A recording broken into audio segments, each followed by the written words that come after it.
A feud between Foreign Minister Penny Wong and former Prime Minister Paul Keating has intensified following her address to the National Press Club yesterday.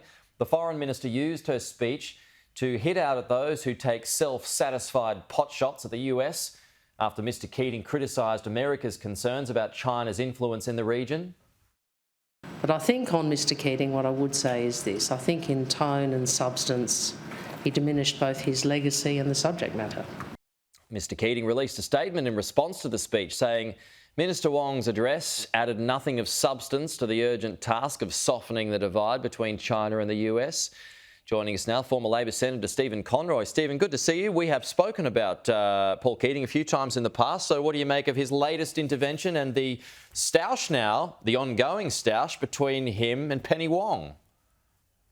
Well, I think Penny's speech yesterday just set out a very sensible, a very cautious attempt to keep Australia's relationship with China back on track. I mean, the thing that Paul just doesn't get in terms of how much the world has changed is Australia's relationship with China was trashed by the last government.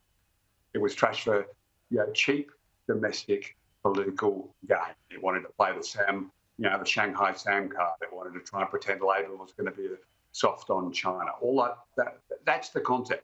Australia had our trade significantly restricted by China, in breach of all the rules. Let's be very clear. Australia did nothing of substance to deserve behaviour of China.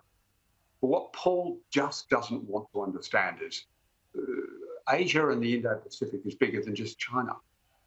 If Paul was correct, then that means Japan's wrong, South Korea's wrong, Indonesia's wrong, the Philippines is wrong, India is wrong. All of these countries have disputes with China because of their belligerent and aggressive behaviour. If you were a Hong Kong citizen who believed the Chinese government when they said there'll be this two-system, and you've seen the arrests of student activists in China, not a word from Paul Keating. You've got surveillance of the Chinese people themselves, cameras outside their doors of their buildings they can be kept track of. That's not a government or a country that trusts its own citizens. You've got its treatment of the Uyghurs. All of these issues, Paul Keating says it's not China's fault, it's Australia's fault, and that it's the US somehow causing all these tensions. Well, Paul, you just need to get your head out of the sand and understand this is the year 2023. I think Penny's response to Paul yesterday was absolutely appropriate. It is diminishing Paul's legacy.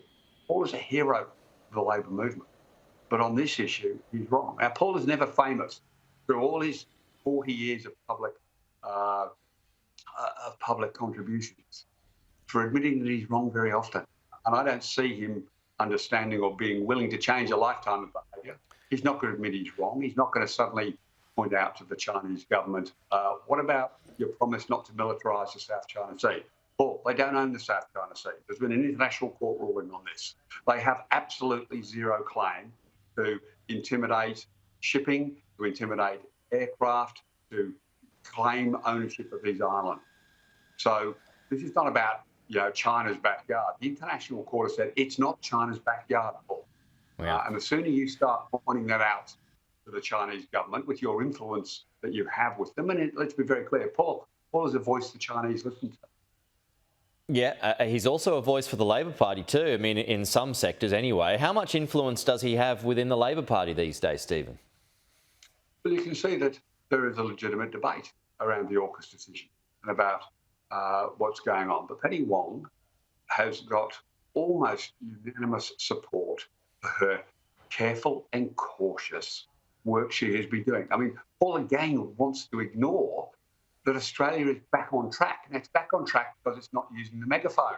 Paul, you're using the megaphone. You're screaming about these issues. Penny and the government from Albo, who I think is going to go to China soon, from all reports. You've seen Don Farrell, our trade minister, engaged in one-on-ones. You've seen Penny in one-on-ones. You've seen Richard Marles in one-on-ones. Australia's relationship with China is on the mend. It's Yeah. not going to be bosom buddies. So, Paul, you're like a dog with a bone who doesn't want to accept that the world has changed. Well, and he also wouldn't have had the security reports, the top-level briefings for a long, long time. And just to wrap here, Stephen, I mean, Penny Wong, she advised against talking of timelines and possible evasions over Taiwan, and we've recently brought that up in a recent documentary. But aren't commentators, journalists, including myself here, just acting on rhetoric that comes from China because it's part of its plan to take Taiwan at some point in the future? So isn't it best to be prepared for that?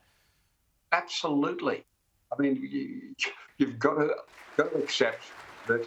Start believing what China say. I mean, all these experts for 25 years have been saying, no, don't believe the rhetoric. That's all just about domestic consumption. You know, just understand, we really understand China better than you do. Well, unfortunately, China is carrying out its rhetoric. It is doing the things that it says it's going to do.